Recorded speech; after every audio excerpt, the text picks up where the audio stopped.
Hello, so this is Rose again, and I am going to unbox my Philips Air Purifier Series 800.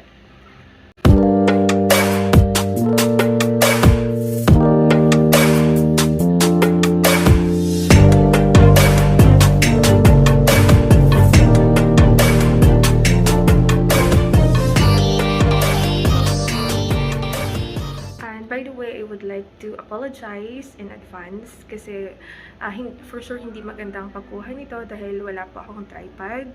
Nandito po ako ngayon, naka-quarantine, naka-isolate, so wala pa akong gamit. And gagamitin ko po yung isang kamay ko pang hawak ng phone and yung isa po pang open ng box. Please bear with me.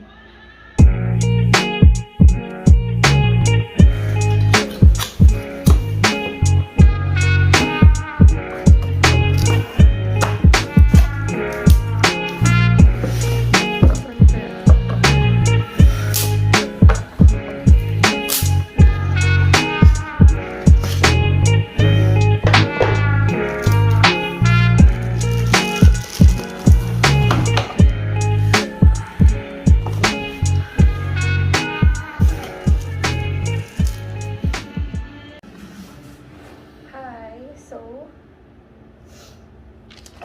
na-open na po natin yung box. Ito po. And this one, the manual. And the air purifier itself. Ito lang po yung tatlong naman.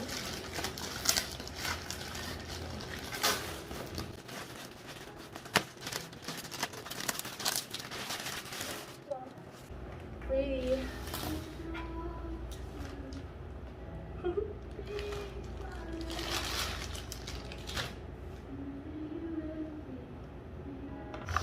So, itong maliit na to is yung charger.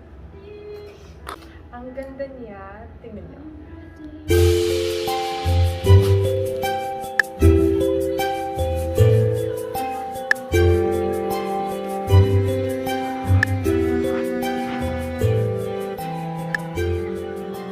So, eto na. Installing the filter. So, i-install pa muna natin ang filter. So, sabi dito, baliktarin ko daw muna. May nag-aalala. May nag-aalala doorbell with.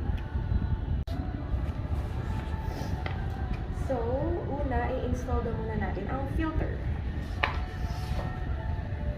So, ito siya. Kailangan natin siyang baliktarin. Yan. Andito yung bottle niya. So, twist.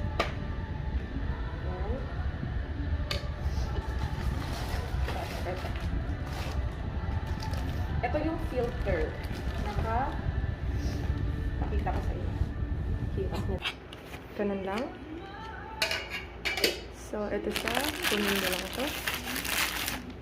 And then, yan. Rotate the base. Remove the packaging materials of the air purification filter. Put the filter back into the appliance. Reattach the base and rotate it clockwise to fasten the base. Okay.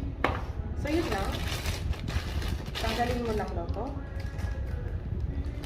So, okay. After that, gunitin lang siguro. Ganun lang.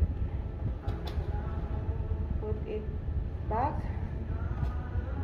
Kung paano nyo siya kinuha, ganun lang din. And then, close. Okay. And then, lagyan mo lang siya dito. Yan. And then, just simply close it back. Yan. Magki-click siya. Maririnig mo yung click. It means close na. And, balik na natin. Siya. Ayan. Then, i-connect na natin ngayon sa power. So, itong battery.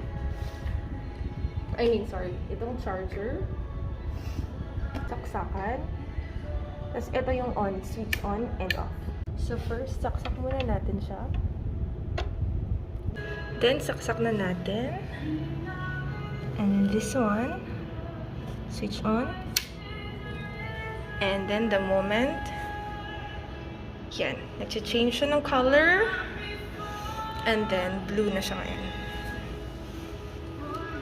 So, yun na yun. Na-on ko na siya. So, ang sabi dito, the air purifier operates in the auto mode by default. So, wala na akong ibang ginalaw o pinindot, kundi yun lang yung on and off switch sa likod. And, naka-auto mode na yan. Yun yung default niya. So, press the power button again to switch off the air purifier. So, ganun lang siya, on and off, same lang. So, if you want to